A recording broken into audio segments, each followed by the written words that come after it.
예, 그럼 오늘 주요한 내빈분들께서 모두 참석해 주신 관계로 행사 시간을 조금 일찍 앞당겨서 제8차 국가위관리 포럼을 시작하도록 하겠습니다. 예, 먼저 식순에 의해서 개회식을 개영하도록 하겠습니다. 예, 개회식의 순서에 앞서 국민의례가 있겠습니다. 참석해 주신 모든 참석자분들께서는 전면의 태극기를 향해 주시기 바랍니다. 예, 모두 일어서셔서 전면에 태극기를 향해 주시기 바랍니다.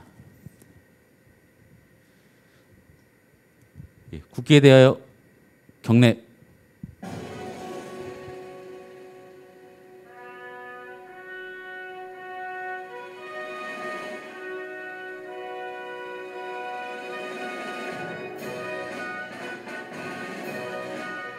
나는 자랑스러운 태극기 앞에 자유롭고 정의로운 대한민국의 무궁한 영광을 위하여 충성을 다할 것을 굳게 다짐합니다.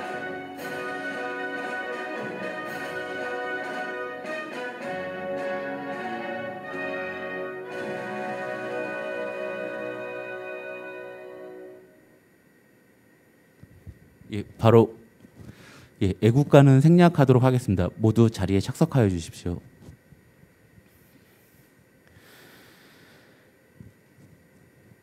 예, 지금부터 21세기 기후위기 대응을 위한 국가위관리 시스템을 주제로 제8차 국가위관리 포럼을 개회하도록 하겠습니다. 원활한 행사 진행을 위해 참석하신 분들께서는 모두 핸드폰을 진동 또는 무음 모드로 해주시면 감사하겠습니다. 예, 개회식 순서는 본래 당초에는 개회사 축사 순으로 진행될 예정이었습니다만 오늘 외부에서 주요한 인사분께서 같이 참석해 주신 관계로 충청북도 환경사업장을 맡고 계시는 김현중 국장님의 인사 말씀을 들은 것으로 시작을 하도록 하겠습니다. 김현중 국장님 앞으로 나와주시면 감사하겠습니다.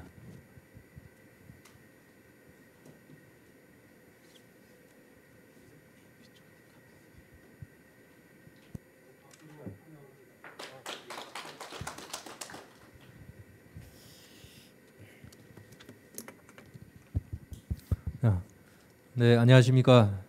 충청북도 환경산림국장 김연준입니다.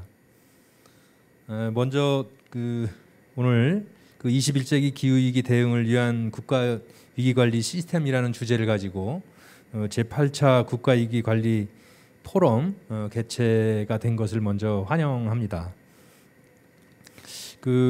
국가위기관리 포럼이 창립된 게 2020년 1월 20일이네요. 제가 1월 20일을 기억하는 것은 2020년 1월 20일 날 코로나가 처음 발생했습니다. 그래서 지금 우리가 대화 중에 키워드가 코로나라든지 또 탄소 중립, 기후 위기 그런 키워드를 빼놓고는 대화가 안 될 정도로 정말 이제 위기가 우리 곁에 와 있고 정말 상존한다 이렇게 생각을 합니다. 아무튼 오늘 환경재단 최열 이사장님을 모시고 또 우리 국가위기관리 포럼 이재은 상임 대표님을 비롯한 여러 공동 대표님들 모시고 이런 자리에 제가 와서 이렇게 듣게 된 게 상당히 영광이고 참 잘 왔다 생각을 합니다. 공무원은 저 혼자인 것 같은데 공직에서 이런 것도 정확하게 좀 알아야 되고 또 지금 기후 위기라든지 탄소 중립의 문제가 워낙 엄중하기 때문에 이 공공 부문에서도 저희도 준비하는 과정 또 이런 것을 봐서 정확하게 좀 배우고 가겠습니다. 기후 위기는 곧 우리한테 이제 우리 곁에 와 있는데 저는 가장 큰 키워드가 실천이라고 생각합니다. 그러니까 우리가 환경을 얘기할 때 말로만 하는 환경이 아니라 실제 실천하는 환경이 돼야 된다라는 생각을 하고 그것은 누구를 위해서 하는 것이 아니라 나와 내 가족을 위해서 한다라는 생각을 하고 그리고 우리 후세들을 위해서 한다라는 생각으로 저는 업무에 임하고 있습니다.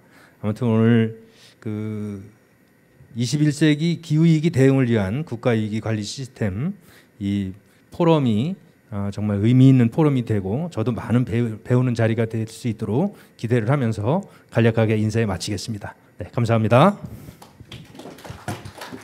예, 감사합니다. 예, 다음으로 전국재해고협회 김정희 사무총장님의 축사가 있겠습니다. 큰 박수 부탁드립니다.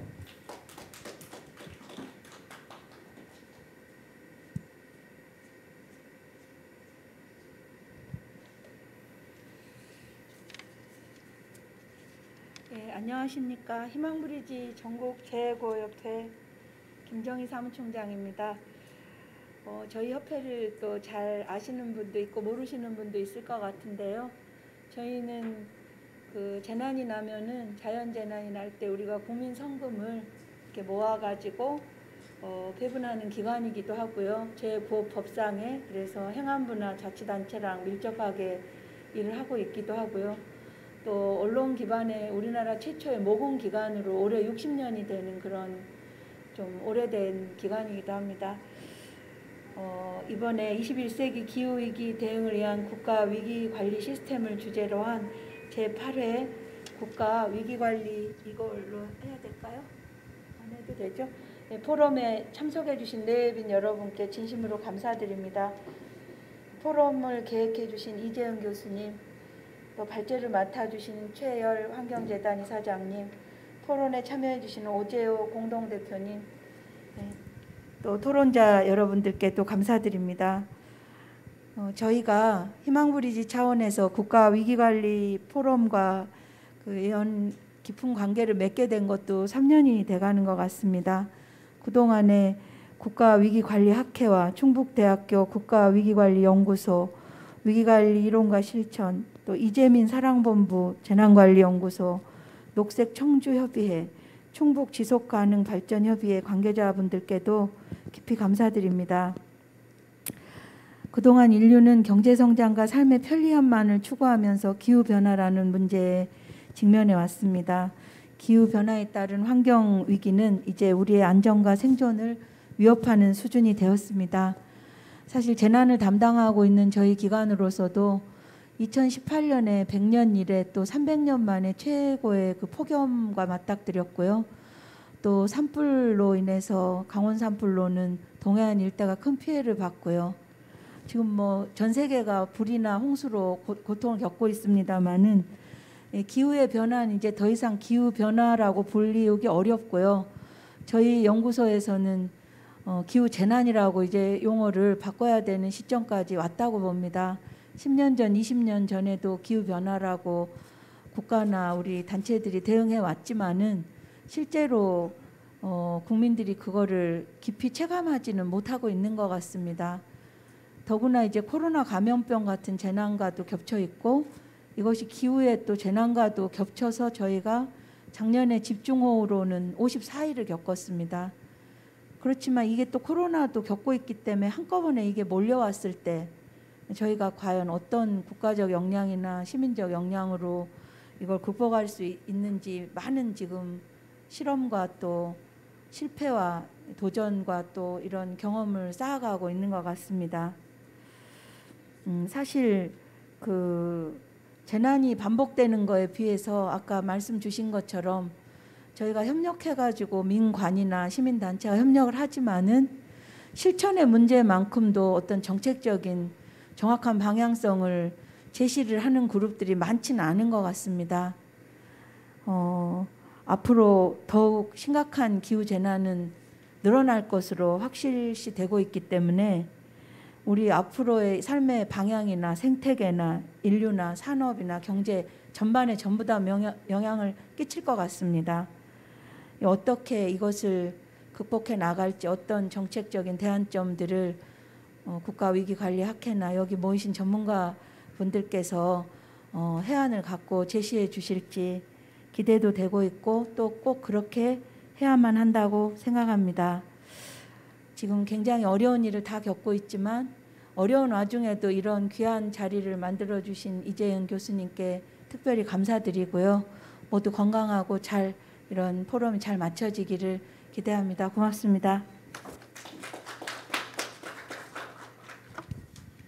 예, 감사합니다. 다음으로 국가위기관리 포럼 이재은 상임대표님의 개사가 있겠습니다. 큰 박수 부탁드립니다.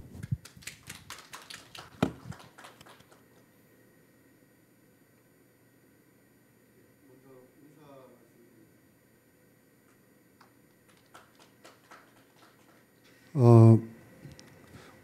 코로나19 상황이 계속 엄중해지고 있어서 저희가 애초에 49명까지로 그 허락을 받았습니다만은 그 중간에 또 연락이 왔습니다. 20명 이내로 참석자 수를 조정해달라 이렇게. 그래서 불가피하게 많은 분들이 참석을 하신다고 연락을 주셨는데 다시 한번 이메일로 공지를 해서 부득이하게 참석을 자제해달라고 요청을 드렸습니다. 2014년 4월 16일 날 세월호 참사가 발생을 하고 100일이 되던 날 우리 위기관리 학자들이 우리도 반성하고 안전한 공동체를 만드는데 기여를 해야 된다라는 그런 인식을 갖고 세월호 참사 추모 100일 위기관리 학술대회를 바로 이곳 프레스센터에서 국제학술대회로 열었습니다. 그리고 그 다음 해에 이제 1주기, 그리고 2주기, 3주기, 4주기, 5주기, 박근혜 대통령이 있던 정부에서도 저희가 꾸준히 위기관리 학자들이 우리 사회의 안전을 확보하기 위해서 정책 토론회, 포럼 등을 개최를 해왔습니다. 특히 오늘 그 발표를 기조발제를 해주실 우리 존경하는 최열 환경재단 이사장님께서도 지난 2주기 추모 학술대회 때 체르노빌 원전 폭발과 관련해서 저희가 공동으로 또 학술대회를 개최를 해주셨습니다. 그렇게 진행을 하다가 저희가 5주기 추모 학술 행사를 할 때 이렇게 계속 추모 학술 행사를 하기보다는 안전한 대한민국, 안전한 인류 사회를 건설하는데 우리 위기관리 학자들이 시민, 전문가, 공무원, 기업과 함께 나갈 수 있어야 된다라는 의견을 모으게 됐습니다. 그래서 5주기 이후에 계속해서 준비 작업을 거치고 6주기 추모 학술대회가 끝나고 나서 본격적으로 준비를 해서 지난 2020년 1월 20일 날 국가위기관리 포럼을 만들게 됐습니다. 근데 공교롭게도 그때부터 또 이 코로나19가 확산되기 시작을 해서 정말로 대재앙의 시기를 인류 사회가 함께 겪고 있습니다. 지난해에도 저희가 제7차 국가위기관리 포럼을 마치고 이제 2021년에 제8차 국가위기관리 포럼을 기획을 하게 되면서 많은 분들께서 이제 기후 위기에 대해서 우리가 논의를 해야 될 시점이다라고 주제들을 모아주셨습니다. 지난 6개월 이상 동안 집행위원회 위원님들, 또 상임위원회 위원님들, 그리고 공동대표님들께서 숙고의 숙고를 거듭하셔서 이제 21세기 기후위기 대응을 위한 국가위기관리 시스템이 이제는 구축돼야 되고 가동되어야 된다. 이렇게 의견을 집약해 주셨습니다. 우리나라의 그 환경운동의 중요성을 일찌감치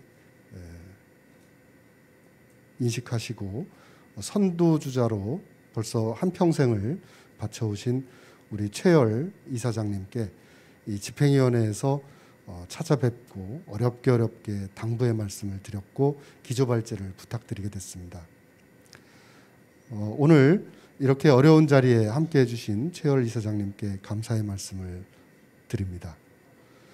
또 오늘 이 자리에 많은 대표님들 또 상임위원님들, 집행위원님들이 함께 하시려고 했는데 부득이하게 코로나19로 인한 장소상의 안전 문제 때문에 참석을 못 하시게 됐고 대신에 오늘 이 행사에 대한 그 부분들을 녹화를 해서 저희가 유튜브에 공유하는 걸로 지금 추진하고 있습니다.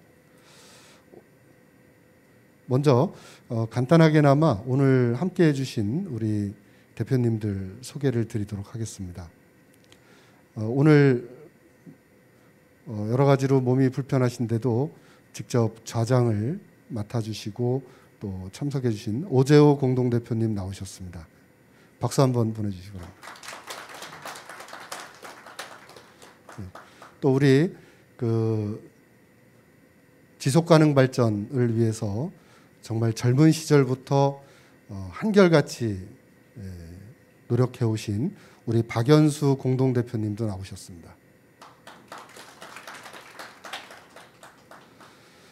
그리고 이제 멀리 대전에서 또 우리 대전 장애우 권익문제연구소 소장님이시고 또 한평생을 장애인의 인권과 권익을 위해 헌신 봉사하고 계시는 우리 두호균 공동대표님도 이 자리에 나오셨습니다. 그리고 이제 군에서 오랜 동안 계시다가 또 공직에도 계시고 또 우리 군사적 안보뿐만 아니라 비군사적 안보 분야까지도 포괄하시고 이제는 국가위관리학회 회장까지 역임하신 정찬권 공동대표님도 나오셨습니다. 예, 그리고 이제 최근에 들어서 탈원전 문제라든지 이런 원자력 안전 문제가 국가적인 이슈가 되고 있습니다.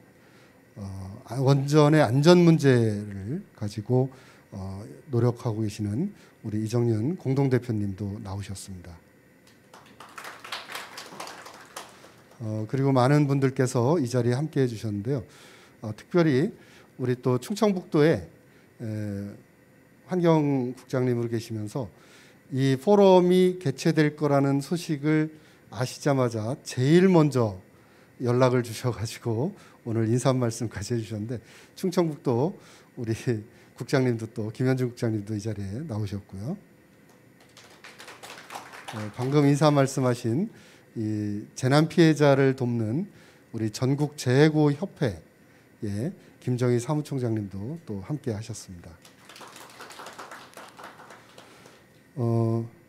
이 모든 분들의 우리 마음은 여기에 나오지 않은 못 오신 분들과 함께 한다고 생각을 하고요. 우리 최열 환경재단 이사장님을 모시면서 제가 인사 말씀을 마치고자 합니다. 우리 환경재단의 최열 이사장님께 큰 박수 한번 보내주시기 바랍니다. 모쪼록 코로나19로 인해서 저희가 자유롭게 커피도 마시고 담소도 나누고 하는 기회는 없지만 그래도 오늘 이 자리를 빌어서 많은 분들이 유익한 시간이 되셨으면 좋겠고 또한 이것을 국가 정책으로 이끌어 나가는 모티브가 됐으면 합니다. 사실 과거에는 저희가 기후 위기라고 하는 표현을 사용하지는 않았습니다. 그 전까지 불과 2년 전까지만 해도 클라이밋 체인지, 기후 변화 이렇게 했는데 이제 더 이상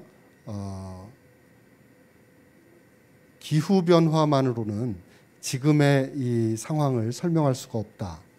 특히 250여 년 전인 18세기 중엽의 산업혁명 이후 지금까지 우리 인류의 삶이 탄소에 기반해서 살아왔습니다. 근데 이제 저희가 이 기후 위기를 간과하게 되면 지금까지 탄소에 기반해서 살아오던 우리의 삶이 송두리째 한순간에 사라질 수도 있는 상황까지 오게 됐습니다. 짧은 시간이지만 이제 2050년을 탄소 중립 사회로 가는 원년으로 삼으려고 하는데 거기에 대해서 단순하게 국가 정책적 차원뿐만 아니라 이제는 이건 국가 위기로 규정을 하고 국가 위기관리 시스템이 가동되어야 되지 않느냐 하는 것이 우리 위기관리 학자들의 견해입니다. 따라서 오늘 제8차 국가위기관리 포럼의 최열 이사장님께서 발제해 주시는 내용을 기반으로 해서 우리 한국 사회도 또 인류 사회와 마찬가지로 새로운 틀을 탄소로부터 자유로운 사회로 나가서 우리와 우리 후손이 안전하고 행복하게 살 수 있는 세상을 만드는 데 기여를 하게 되기를 기원합니다. 이것으로 제 기회사를 마치도록 하겠습니다. 고맙습니다.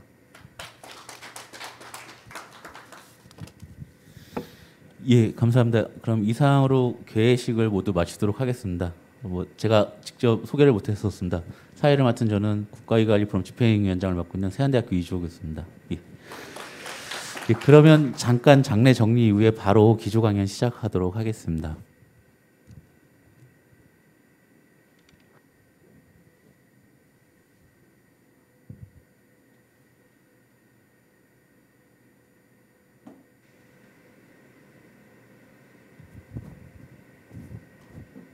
예, 금일 기조 강연은 환경재단 최열 이사장님께서 기후위기 새로운 모델을 만들자라는 주제로 강연을 해주시겠습니다.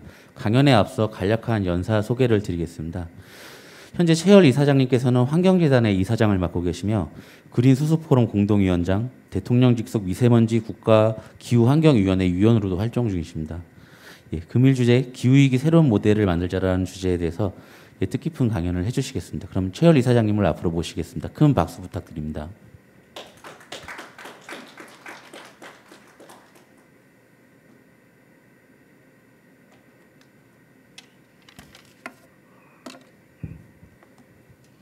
요거 바꿨으니까 저기 마스크 벗고 하겠습니다. 거리가.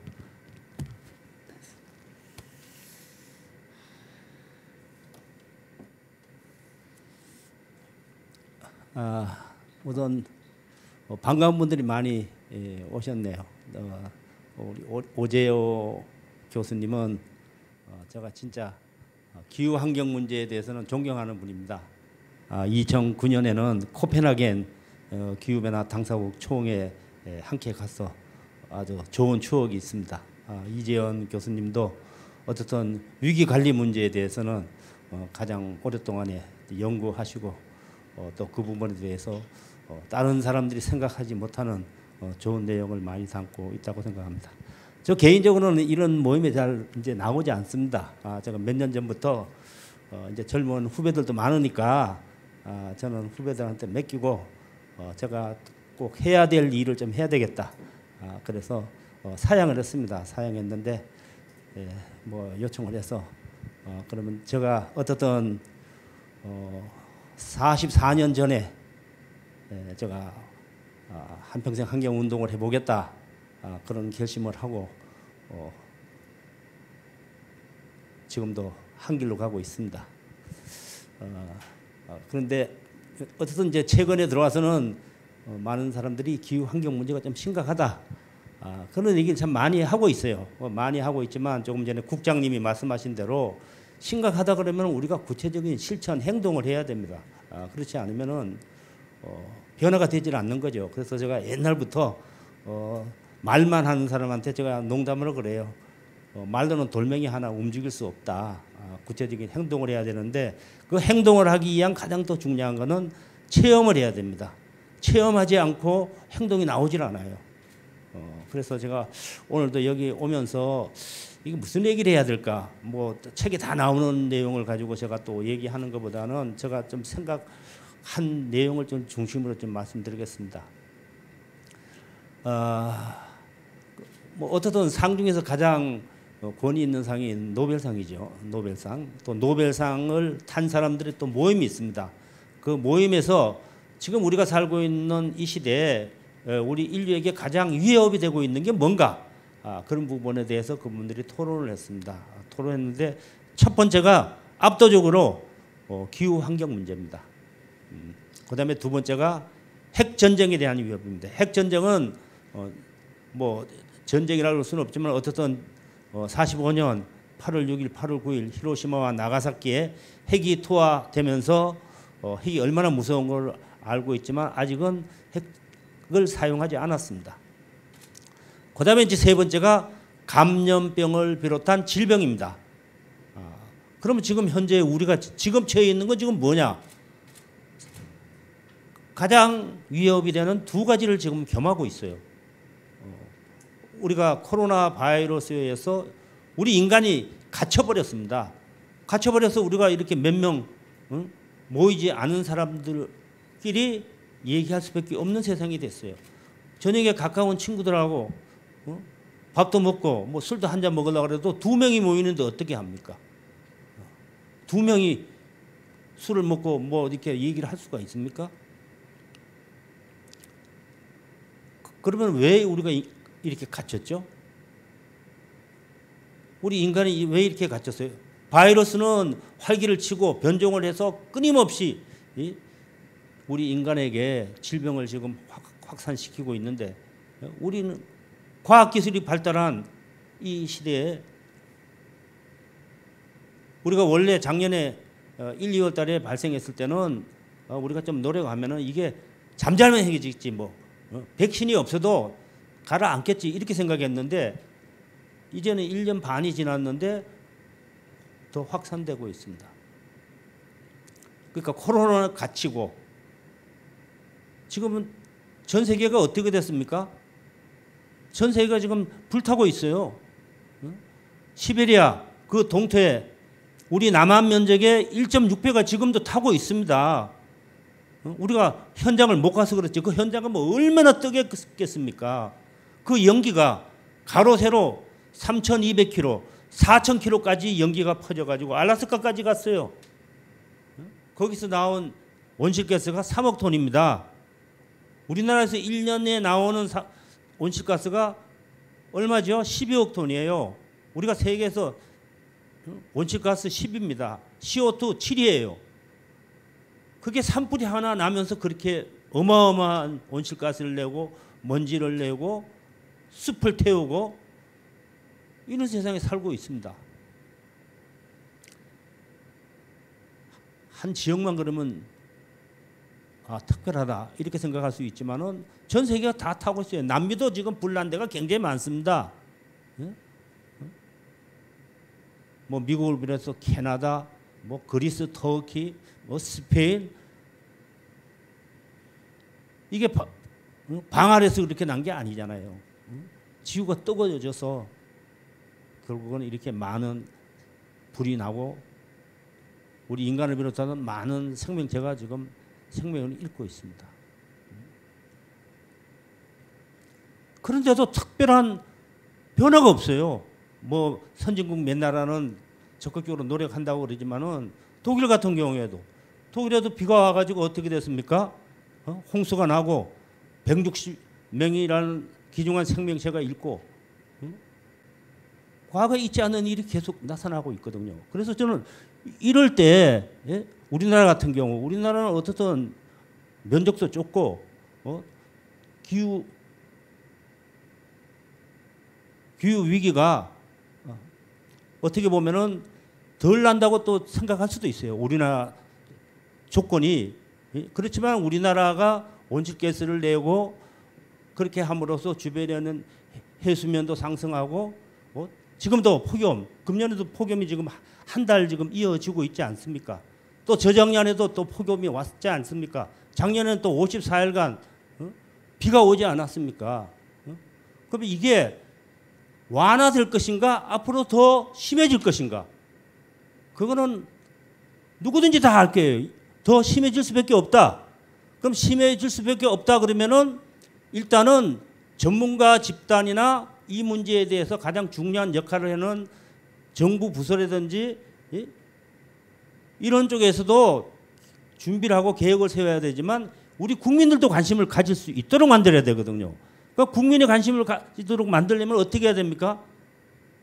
저는 이 시청 광장에 큰 지구를 하나 만들어 가지고 지구가 지난 산업혁명 1850년 산업혁명부터 지금까지 지구의 기온이 그리고 지구의 이상 상태가 난 것을 계속 보여주는 거. 그래서 지금 같은 경우에는 어디에 산불이 나고 이런 걸 크게 해서 봐야지 사람들이 야 이거 보통 문제가 아니구나 이렇게 느낄 수가 있는데 그런 게 없어요. 그건 정부가 아니면은 연구기관이나 또 아니면은 민간 그런 쪽에다가 일정하게 비용을 지불해서 할 수 있거든요. 제가 지금부터 한 15년 전에 일본 과학관에 갔습니다. 과학관에 갔더니 큰 지구본에 지구가 기온이 어떻게 변화하는 거를 시뮬레이션 해가지고 색깔로 해가지고 쭉 나와요. 근데 보는데 그걸 그냥 이렇게 큰 걸 그냥 보는 게 아니고요. 누워서 볼 수 있도록 만들어놨어요. 그래서 밑에 침대를 쫙 놓고 누워서 보는 거예요. 그게 한 15년 전에 만들어졌는데 그 다음에 기후변화 당사국 총회 저는 이제 해마다 갑니다. 해마다 가는데 가면 이제 그게 많이 나와요. 각 나라별로 만들어가지고 보여주는 거예요. 우리나라에 그 많은 전광판이 있는데 어떻게 그런 게 하나도 없습니까? 전부 다 그냥 물건을 더 많이 사고 더 팔기 위해서 나오는 광고밖에 더 있습니까?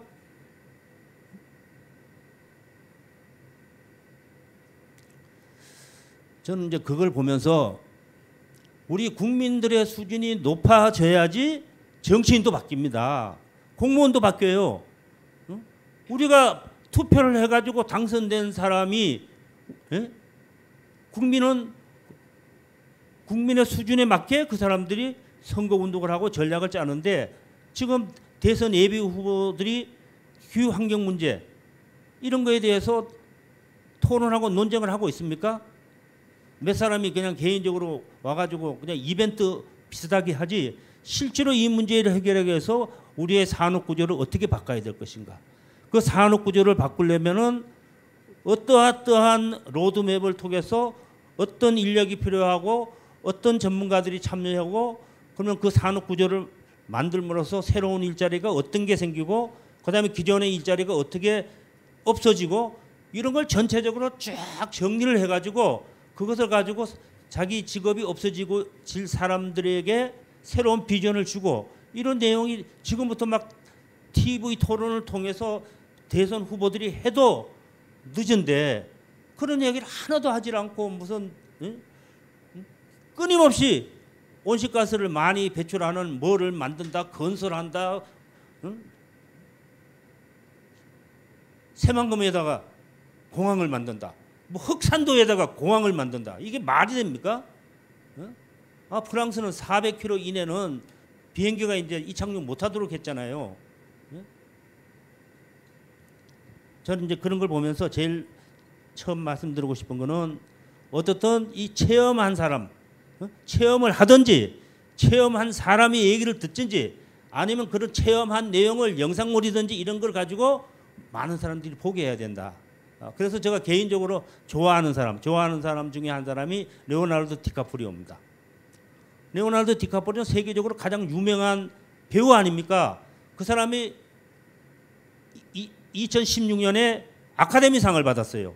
그 아카데미상을 받으면은 대부분 사람이 무슨 얘기를 하는지 아세요? 나를 이렇게 아카데미상을 만든 감독님 무슨 뭐 누구 우리 뭐 와이프 우리 애들 그런 얘기만 하는데 이 사람 그런 얘기 하나도 안 해요. 그런 게 필요가 없다는 거예요. 그 얘기한 내용이 뭐냐면 이겁니다. 기후변화는 현실이다. 실제로 일어나고 있다. 지금 시급히 해결해야 될 위협이다. 더 이상 머무르지 말고 힘을 모으자. 행동하자. 이게 디카프리오의 수상소감이에요. 그냥 뭐 자기 도와준 사람이 얘기하니까 그게 무슨 기억에 남겠습니까? 그 영향을 줍니까? 그 다음에 3년 전에 여러분이 잘 아는 누구죠? 젊은 청소년?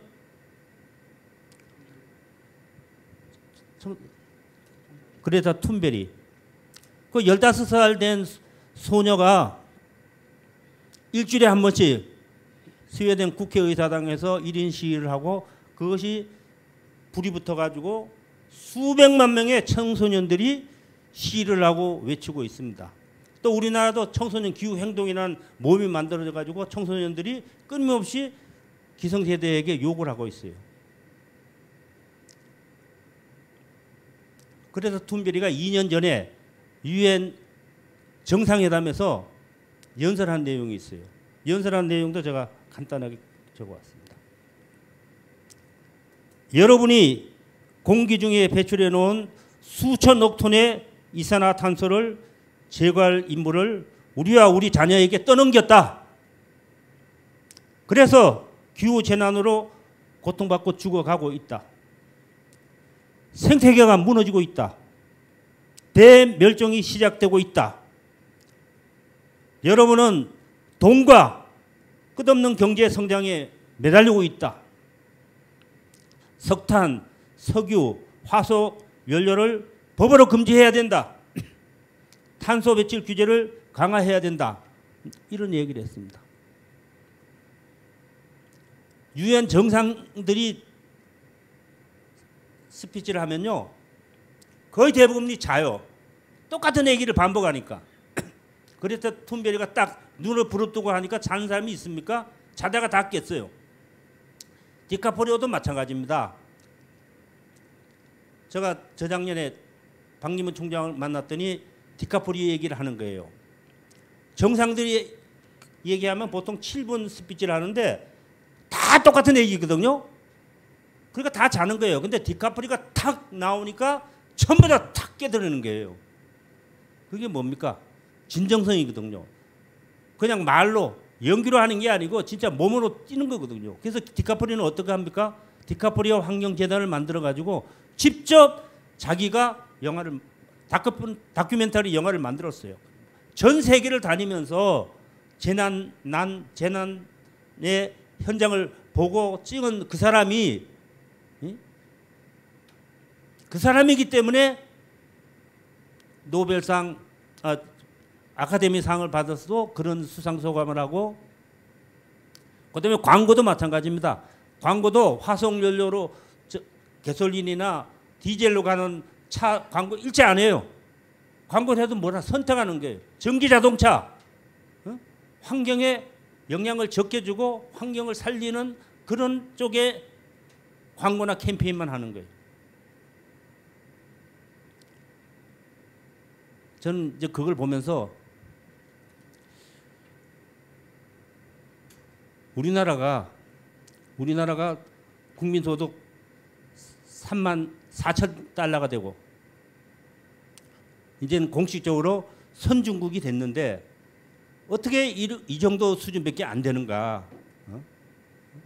이대로 만약에 10년, 20년, 30년이 가면은 과연 우리와 우리의 자식들 우리 살아남을 수 있습니까? 전 살아남을 수 없다고 확신합니다. 제가 44년 전에 환경운동을 하겠다 그러니까 주변에 있는 동료들이 공이라도 배불리 먹고 싶다. 그런 농담을 했어요. 그러고 나서 제가 가진 결심은 뭐냐면은 공해로부터 가장 고통받는 사람들을 위해서 우선 지원하겠다. 두 번째는 불특정 다수인 국민 전체가 영향을 주는 것. 생활상의 환경 문제. 지금은 합성세대가 좋아졌지만 옛날에는 샴푸, 린스, 뭐 농약도 맹독성 농약, 어떻든 굉장히 독성이 있는 물질이 많았는데 그런 부분에 대해서 사람들이 알고 실천할 수 있도록 그런 걸 했습니다. 근데 시간이 이제 지났죠. 시간이 쭉 지나면서 이제는 그런 부분은 중요하지만은 기후 문제하고는 이게 비교가 안 되는 거예요. 기후 문제는 한 나라가 노력해도 되질 않아요. 한 나라가 노력해도. 전 세계가 같이 노력을 해야 되잖아요. 그래서 제가 90년에 지구의 날, 90년에 지구의 날을 미국에 있는 하버드 대학원생하고 미국에 있는 상원의원 윌슨이 제안해가지고 만들어서 우리도 했습니다. 이 땅, 이 하늘, 우리 모두의 생명을 위하여. 그래서 남산에서 4월 20일 날 행사를 하고 그때 이제 기후 환경 문제를 처음으로 얘기한 거예요. 공식적으로 기후 환경 문제. 그러고 나서 92년 리우 환경회의에 우리 한국 민간 대표가 50명이 갔습니다. 그 가장 먼 브라질의 리우데자네이루에 가서 저희들이 50명이 체험을 하고 나서 그 체험한 사람들이 거의 대부분은 아직도 환경하고 관계되는 일을 다 하고 있어요. 지금도. 그러니까 그 한 번 갔다 온 게 그 사람의 삶에 얼마나 영향을 주는가. 그러고 나서 97년에 리우 플러스 5가 있었어요. 그때도 제가 갔습니다. 리우 플러스 10 요하네스버그 그때도 갔었어요. 리우 플러스 20 또 리우에서 거기도 갔어요. 기후변화 당사국 총회 제가 몇 번 빼놓고 다 갔습니다. 역대 환경부 장관이 2번 이상 간 사람이 있습니까? 끊임없이 바뀌는 거예요. 끊임없이. 바뀌니까 이게 전체적으로 이게 어떻게 돼가고 있는 걸 모르는 거예요.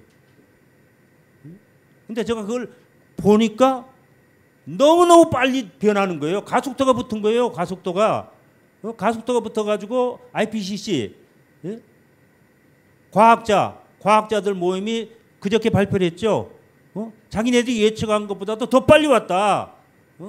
그래서 지금 현재 1.1도가 올라갔는데 앞으로 이대로 가면은 1.5도까지 우리가 예측한 것보다 더 빨리 해서 2030년 정도면은 1.5도가 될 거다.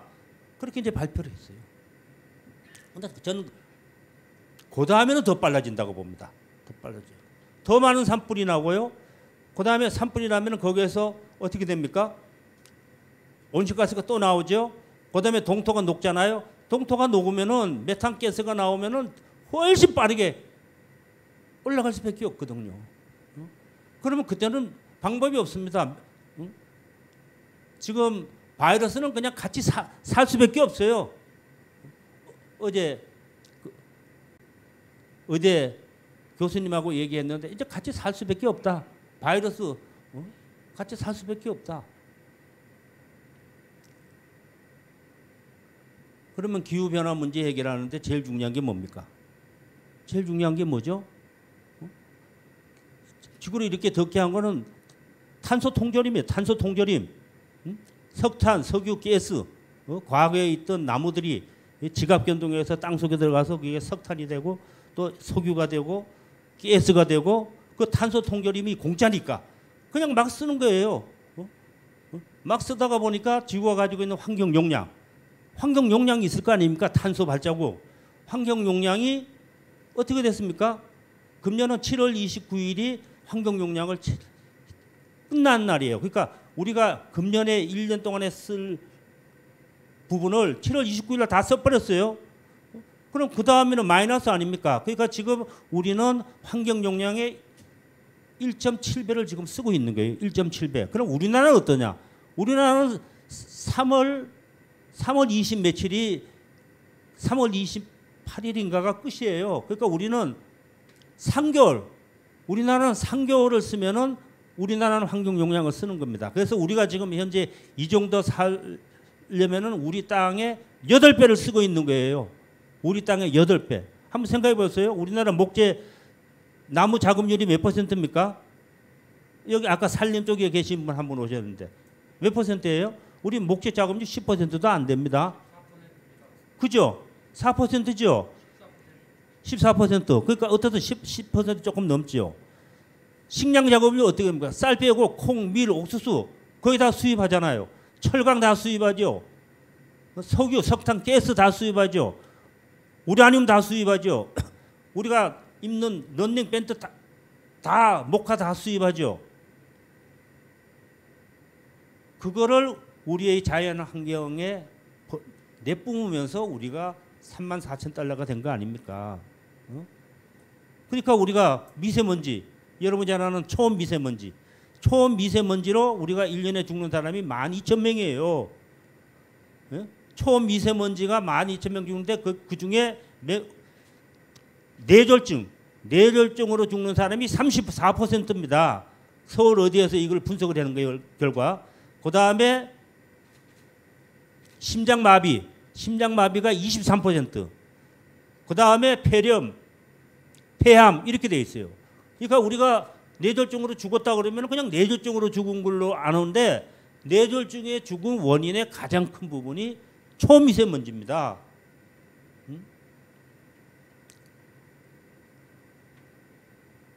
그러면 탄소를 기반으로 해서 온실가스가 나오고 초미세먼지가 나오고 오염물질이 나오고 또 그걸 가지고 플라스틱을 만들어서 또 자연환경을 파괴시키고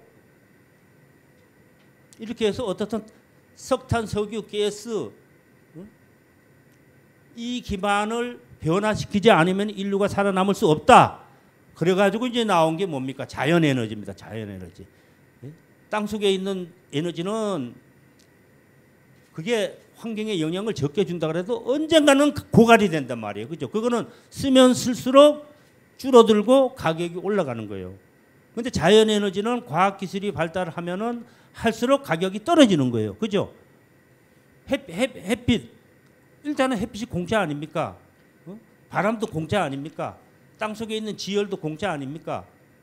근데 이것을 가지고 끊임없이 기술 개혁과 대량 생산을 해가지고 태양광은 지난 10년 동안에 90%가 떨어졌습니다. 그러니까 10년 전에 100원짜리가 지금 10원이 됐어요. 그다음에 풍력은 70%가 떨어졌어요. 100원짜리가 30원이 됐습니다. 그 구체적인 예를 들면은 제가 일했던 환경운동연합 거기에 제가 저희 그 센터를 만들어 가지고 그 지붕을 태양광을 했어요. 그게 2001년인데 2001년에 15kW를 붙이는데 3억이 들었어요. 지금 15kW에 얼마 정도 됩니까? 네? 제 생각에는 한 1,500만 원? 보조받으면 좀 더 쌀게요. 그러니까 3억짜리가 1,500만이면 20분의 1로 떨어졌잖아요.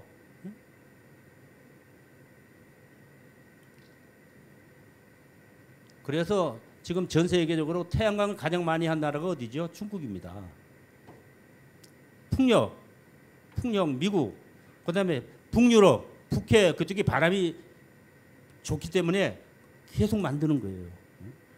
그래서 그쪽은 벌써 북유럽이나 이런 쪽은 태양광하고 풍력으로 해가지고 40% 50% 되는 게 굉장히 많습니다. 근데 우리나라 몇 퍼센트입니까, 여러분? 우리나라가 태양광하고 풍력 이런 거 다 해가지고 몇 퍼센트예요?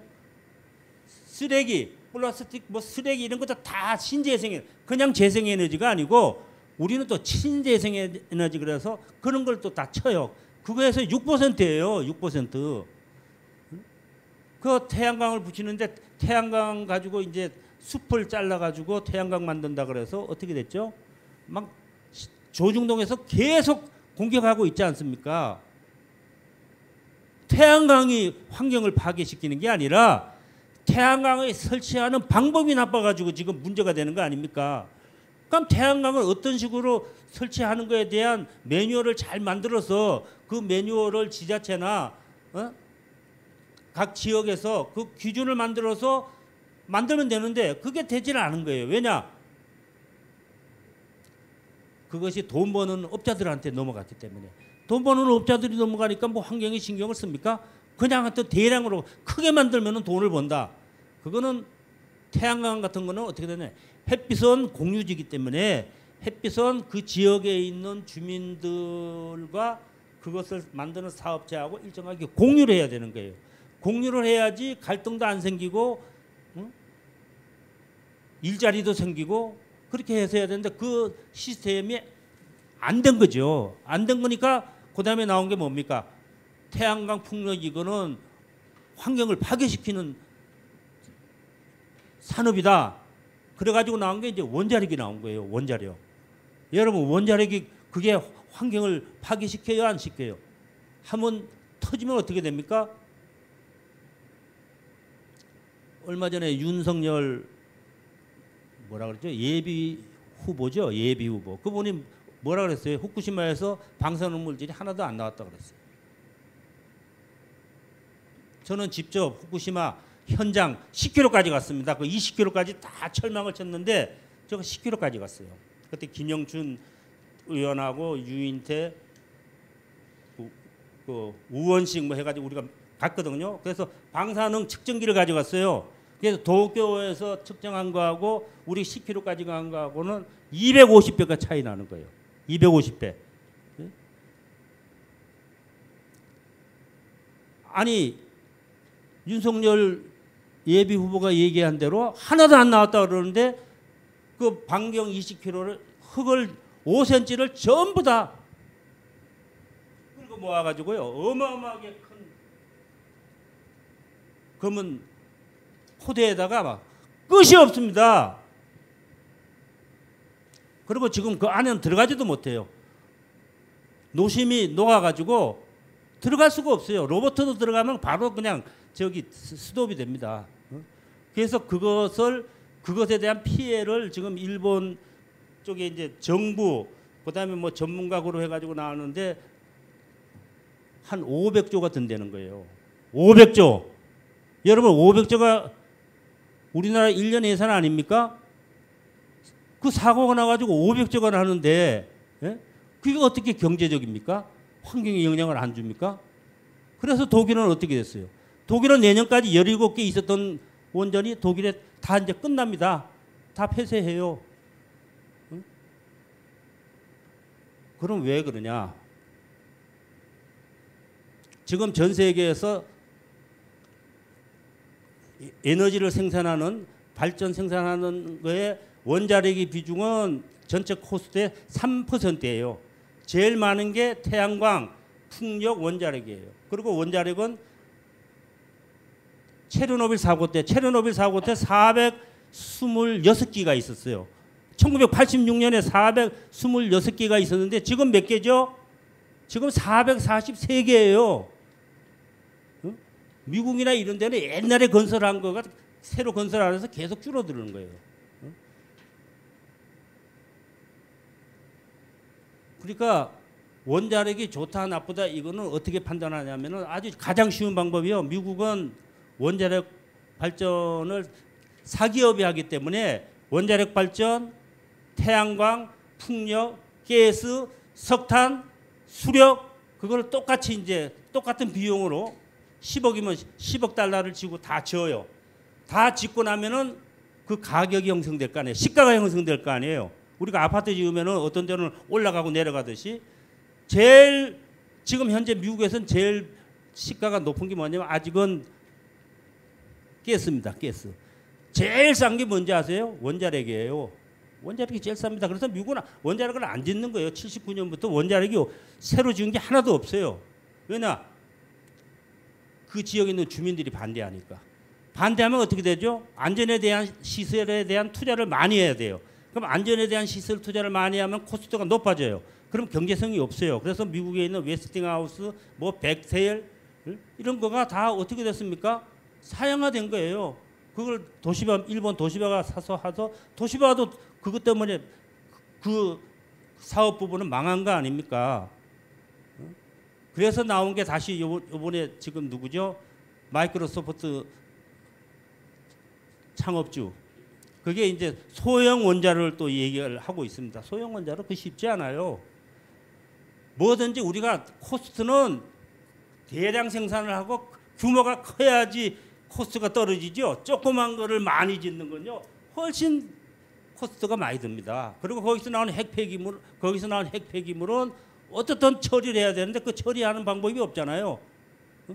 원자력 발전소가 1950년대 후반에 만들어져서 지금까지 60년이 지났는데 거기에 있는 고준위 핵폐기물을 처리할 수 있는 시설이 있습니까? 미국도 없습니다.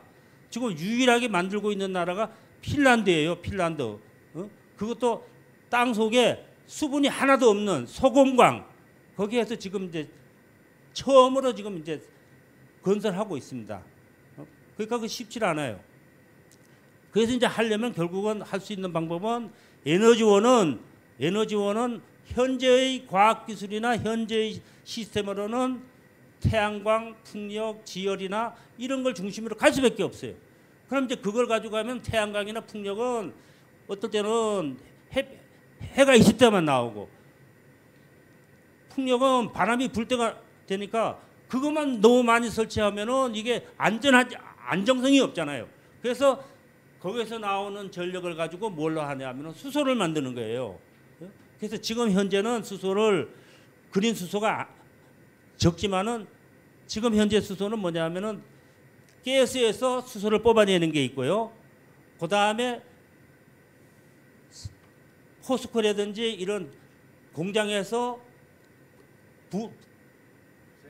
부생 그러니까 부산물로 나오는 거 그거를 이제 포집해서 쓰는데 그거는 결국은 가스나 석탄, 석유를 안 쓰면 그건 나올 수가 없는 거니까 그러니까 궁극적으로는 그린으로 가는 거거든요. 그린으로 간다는 건 결국은 물을 전기 분해해 가지고 수소를 만들어내는 건데 지금은 코스트가 비싸요. 그렇지만 이것도 지금 끊임없이 기술 개발을 하면은 결국은 가격이 떨어지는 거거든요. 떨어지면은 남는 전기를 수소로 만들어 가지고 수소로 해서 비행기가 가고 수소로 해서 선박이 가고 수소로 해서 버스나 트럭이 가는 그 시스템으로 지금 이제 전환하려고 준비를 하고 있는 겁니다. 그러니까 제가 이제 말씀드리고 싶은 것은 어떻든 탄소 사회는 이제 끝났다. 탄소 사회는 왜냐하면 2050년까지 어떻든 각 나라별로 선진국부터 제로로 만들기로 지금 선언을 했으니까 그러면 우리가 할 수 있는 거는 탄소 기반의 사회에서 새로운 형태로 가야 되는데 그거는 일단 아까 조금 전에 말씀드린 자연 에너지로 가야 된다. 그럼 자연 에너지로 가고 난 다음에 자연 에너지하고 관계되는 많은 기술과 새로운 산업 분야가 있을 거 아닙니까? 예를 들어서 지금 배터리, 예? 배터리. 그러니까 우리가 쓰고 있는 핸드폰부터 뭐 자동차, 뭐 컴퓨터 모든 데 지금 이 배터리가 들어가니까 이 배터리 기술을 통해서 모아내는 거죠. 모아내는 거죠. 그러면 이제 그렇게 해가지고 에너지 시스템을 그렇게 전환하면은 그 다음에 어떻게 해야 됩니까? 도시도 완전히 바꿔야 되잖아요. 도시도 완전 재생해야 되거든요. 에너지가 들어가지 않는 에너지 제로 하우스로 가야 되고, 그 다음에 공장 시스템도 그렇게 가야 되는데, 공장 시스템이 지금 우리는 중화학 공업이 굉장히 많잖아요. 우선 석탄을 쓰는 것부터 해서 제철, 시멘트, 정유, 뭐 볼프 공장 이런 게 가장 에너지를 많이 쓰니까 그 에너지를 전부 다 이쪽으로 전환해야 되고, 그 에너지를 많이 쓰는 걸 전환할 수 없는 거는 다른 산업으로 또 전환을 해야죠. 그럼 다른 산업으로 전환하는데 거기에 있는 사람들의 일자리를 또 확보하지 않으면은 그게 또 새로운 갈등이 오거든요. 그러니까 그러한 문제까지 다 치밀하게 짜야 되는데, 그게 일차적으로 짜는 거는 중앙정부가 해야죠. 그 다음에 지역은 지역정부가, 지방정부가 해야 되고, 그 다음에 기업은 어떻든 새로운 산업으로 전환시키지 않으면 국제 경쟁이 떨어지니까 우리가 해야 되는데, 저는 개인적으로 삼성 SDI 지금 배터리 만드는 회사에 제가 사회이사도 20년 전에 했고요. 그 다음에 현대기아 자동차 사회이사도 했고 또 몇 군데 해봤습니다. 해봤기 때문에 우리나라 기술이 어느 정도 수준이 왔냐면요. 원천 기술은 좀 부족하지만 전체적으로 보면 세계적인 수준이 온 게 굉장히 많아요. 그러니까 우리나라에서 좋은 모델을 만들면, 도시를 좋은 모델을 만들면은 그 모델을 제3세계로 진출시키는 거죠. 그러면 제3세계에도 온실가스가 적게 나오고 일자리가 생기고 쾌적한 환경에서 살 수가 있잖아요. 그래서 저는 예를 들어서 우리가 지금 진출하는 거는 건설회사랑 건설회사로 나가고 뭐 다 이제 개별 그걸로 나가는데, 그게 아니고 도시 자체를 가장 스마트한 도시를 모델을 만드는 거예요. 그 모델을 만들려면 우리나라에 있는 기업이 그거를 컨소시엄을 만들어 가지고 진출해 가지고 그 모델을 만드는 거죠. 만들면은 우리나라는 우리나라대로 일자리가 많이 생기잖아요. 그리고 또 그 나라로 가면 그 나라도 일자리가 생기고 훨씬 더 온실가스가 나오고 적게 나오고 쾌적한 게 되잖아요. 그러니까 저는 우리나라 같이 아주 지정학적인 조건이 안 좋은 나라에서 좋은 모델을 만들어 가지고 그것을 다른 나라로 진출시키면은 그거는 우리나라만이 아니라 지구 전체 차원에서도 저는 굉장히 좋다고 봅니다. 그런 걸 저는 준비를 해야 된다고 봐요. 우리나라는 그거 할 수 있는 능력이 가장 좋은 조건을 가지고 있습니다. 우리나라 전자제품 여러분 해외 나가 보세요. 가전제품 다 우리나라가 다 완전 장악했어요. TV, 세탁기, 냉장고, 에어컨 다 장악했잖아요. 이것도 어떻든 그거 했잖아요.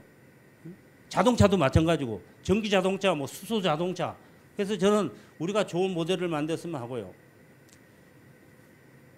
그 다음에 이제 이걸 하려면은 제일 중요한 게 저는 교육이라고 봅니다. 교육.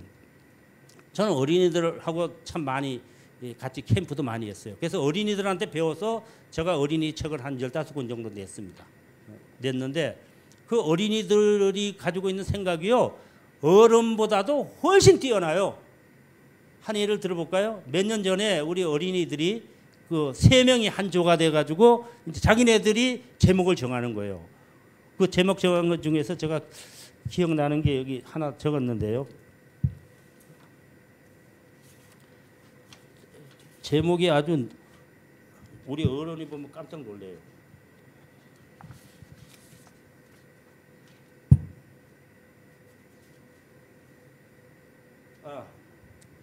감이자, 기미자 모임이에요. 그래서 기미자가 뭐냐면은 기후에 미친 사람들의 약자예요. 기미자 어린이에요. 초등학교 4, 5, 6학년이. 그래가지고 이 친구들이 5일 동안에 기후변화 어린이 체험 교육을 통해서 이제 3명이 한 팀 돼서 이제 쭉 많이 만들었는데 걔네들이 제목이 뭐냐면요. 기후변화가 경제에 미치는 영향. 초등학교가 우습게 보면 안 됩니다. 그래가지고 그 5일간 조사한 거 딱 보면요. 대학생들보다도 훨씬 더 기발나요. 그 다음에 또 하나 나온 거는 에코 탐사대. 그 에코 탐사대는 걔네들이 이제 대학생 한 명이 이제 인솔 해가지고 주문진 뭐 강릉 해가지고 이제 어촌을 쫙 다니면서 얘네들이 이제 어민들 그 상인들 인터뷰해가지고 만들었는데 그 제목이 뭐냐면 기후 변화로 인한 어종 변화 연구. 그래서 그때 그걸 조사한 친구의 리포트를 보면은 81년에 우리나라가 동해안에서 명태가 4만 6천 톤. 어마어마하잖아요. 1톤 트럭으로 4만 6천 개의 트럭이 됐는데 그 당시에 1년에 100kg로 줄은 거예요. 100kg. 그러니까 수온이 지난 100년 동안 2도가 상승하면서 명태가 이제 없어진 거죠. 그러면서 이제 그 소감이 그 조사한 소감의 어린이가 뭐라 했냐면은 캠프는 굉장히 힘들었지만 내 생에 유일하게 느낌이 다가왔다. 이렇게 썼어요. 그러니까 어릴 때 이러한 체험을 하고 이런 생각을 하고 이런 어린이들이 성인이 돼서 각 분야에 뻗어나가는 그 시스템이 돼야 되는데 우리나라는 어떻게 되어 있냐. 우리나라 환경교육이 있습니까? 환경교육이 선택이에요. 선택에도 선택하는 사람이 적어요. 환경 전담 교사 자격증을 가진 사람이 우리나라 50명밖에 없어요.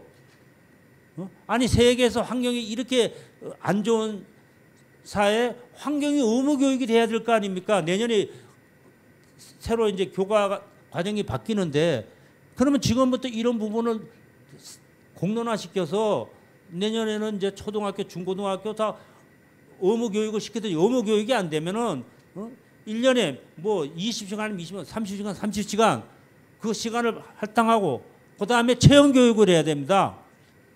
제가 독일에 가서 독일에 있는 사람이 뭐라 그러냐면은 독일은 3살이 되면요 쓰레기 처리장을 구경시켜요. 3살 되면은 5살 되면은 종이 만드는 거, 종이를 다시 만드는 것을 보여줘요.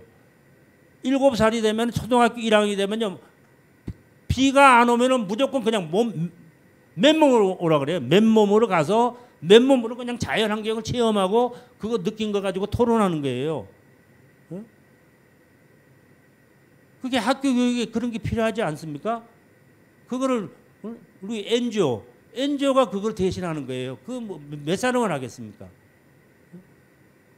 그래서 저는 일단 국민의 수준을 높일 수 있는 그런 프로그램이 있어야 되는데 그 프로그램을 하려면은 어떤 기후 상황실을 우리 정부 부서든지 어디에서 만들어 가지고 그것을 국민들이 서울은 시청 청주면 청주에도 사람 가장 많은데 거기에 그런 거 눈으로 보고 실천할 수 있는 것을 끊임없이 보여줘야지 국민들의 수준이 저는 높아져야 된다고 봅니다. 그 다음에 또 하나는 이런 부분에 대한 인력 양성이 중요해요. 인력 양성. 그 인력 양성이 기능적인 생각을 가진 사람을 양성하는 건 전 그 반대입니다. 진짜 하고 싶은 일을 하는 사람을 만들어야 돼요. 하고 싶은 사람. 그거는 환경 분야만이 아니라 각 부분에 다 녹아 들어가야 되거든요. 제가 환경운동연합 할 때 초등학교 2학년, 3학년 그 친구들이 와가지고 이제 찾아와서 저는 기억이 안 나는데 제가 쓴 책도 주고 사인도 해주고 뭐 막국수도 사줬는데 그 친구들이 성인이 돼가지고 왔어요. 성인은 KBS 아나운서가 돼가지고 와가지고 자기가 이제부터는 자원활동을 하겠다. 그래서 저희 단체 행사하고 또 어떤 친구는 저 직접 만나지도 않은데 자기가 환경학과 이대 환경학과를 가가지고 자기가 환경 선생이 되려고 그런다. 이런 식으로 자기가 하고 싶은 일을 할 수 있는 그런 시스템을 만들어야지. 그런 시스템이 없이 가면은 그냥 기능적으로 환경에 대한 공부를 한 걸 하면은 뭐 쓰레기를 줄입시다. 그게 사람들의 감동을 줍니까? 쓰레기란 인간이 남긴 욕망의 흔적입니다. 네? 솔직히 욕망의 흔적 아닙니까? 그다음에 일회용. 독일에 있는 사람이 우리나라 와서 너무 일회용을 많이 쓰니까 이 사람이 일회용을 쓰고 씻어가지고 이게 창가에 놔뒀어요. 그러다가 그 다음날 와서 그걸 다시 거기에다가 커피를 먹으니까 우리나라 여직원이 화를 냈어요. 왜 그렇게 지저분하게 그걸 또 먹냐고. 그랬더니 이 사람이 뭐라 그러냐면은 나무의 일생이 일회용 종이컵으로 생을 마치기에는 너무 아깝지 않습니까? 뭐 이렇게 좀 시적으로 얘기를 해야지 하지. 일회용을 줄입시다. 뭐 그거 안 됩니다. 저희 사무실이 시청 바로 앞이거든요. 프레지던트 호텔인데 거기 가면 무교동 들어가면요 담배꽁초가 그냥 쌓인 일주일이 돼도 안 치워요. 치우지도 않고 그대로 그냥 방치를 하는 거예요. 이제 시간이 이제 거의 다 되기 때문에 제가 마무리를 하겠습니다. 지금 이제 정부에서 2050 탄소 중립위원회를 이제 구성을 했어요. 구성을 해서 제가 어제 이제 윤순진 교수가 그 대통령 직속 그 공동위원장입니다. 국무총리하고 이제 윤순진 교수가 그러는데 제가 물었어요. 힘들죠? 그러니까 뭐 바쁘대요. 그러면서 그래서 상근이죠. 그러니까 상근이 아니라는 거예요. 자기 학교 교수 일을 하면서 한다는 거. 그게 얼마나 일이 많겠습니까? 그래서 거기 근무하는 사람이 몇 명이니까 지금은 이제 초창기인데 50여 명이 된대요. 50여 명이 되는데 지금은 이제 부처에서 파견 나온 사람이 많고 공무원들만 해가지고 이게 일이 됩니까? 공무원들도 뭐 뛰어난 사람도 있고 사명감 있는 사람도 있지만 전체적으로 공무원 집단만으로 해가지고 그거 하는 건 좀 바람직하지 않거든요. 다양하게 모여야 돼요. 다양하게 모여야 되는데 공무원들은 다 상근이고 나머지 사람들 각 분야에 있는 전문가들은 상근이 아니에요. 지금 이제 코로나 국면이니까 전부 다 이메일로 보내는 거예요. 그 이메일을 누가 봅니까 요새? 우리 재단에 있는 이미경 대표도 그 위원인데 안 보는 거예요. 왜냐? 이메일 자체를 안 보니까. 그래서 저는 그래서 이제 면접을 보는데 면접도 자기네들이 보는 게 아니고 면접은 또 국무조정실에서 면접을 봐서 합격하면 그냥 보내주는 거라는 거예요. 그 기관에서 거기에 적합한 사람을 찾아가지고 뽑아야지 훨씬 더 효율적이지 뽑아가지고 보내주는 거. 그래서 저는 그 바이든 정부가 그 낸 걸 보면요. 바이든 정부가 20년 동안에 기후 환경 문제를 해결하기 위해서 들어가는 돈이요. 우리나라 예산의 10배입니다. 우리나라의 총 GDP의 10배를 투입하는 거예요. 20년 동안에. 그렇게 해서 아까 얘기한 대로 에너지 시스템을 완전히 바꾸고요.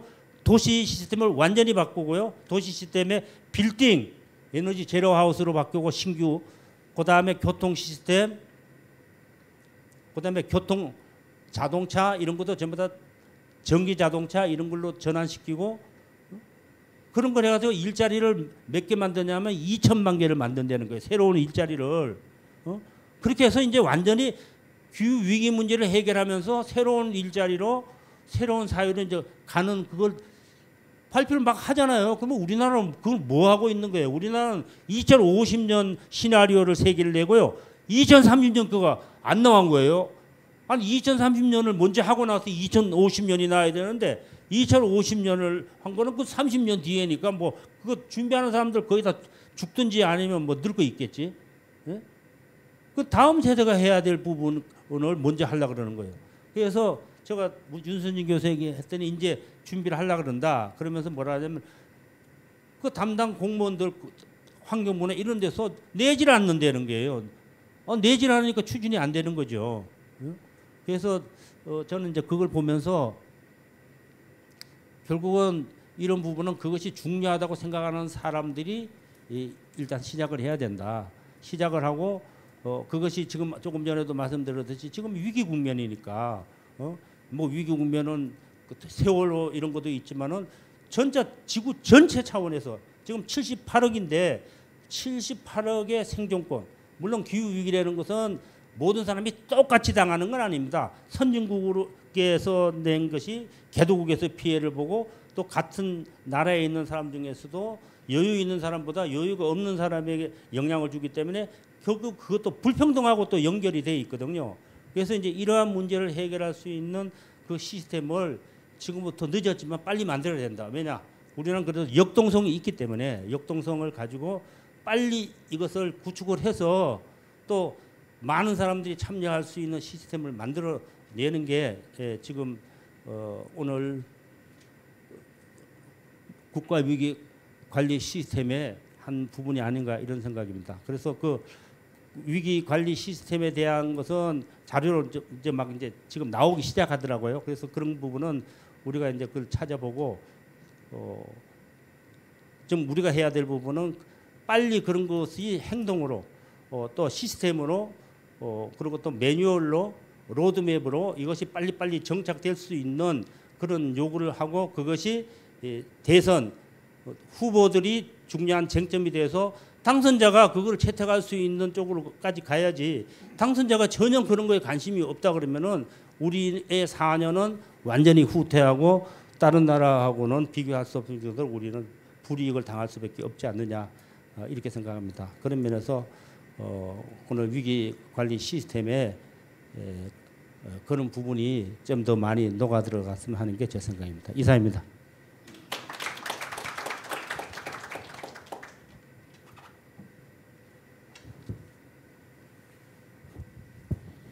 예, 다시 한번 강연해 주신 최열 이사장님께 큰 박수 한번 부탁드리겠습니다.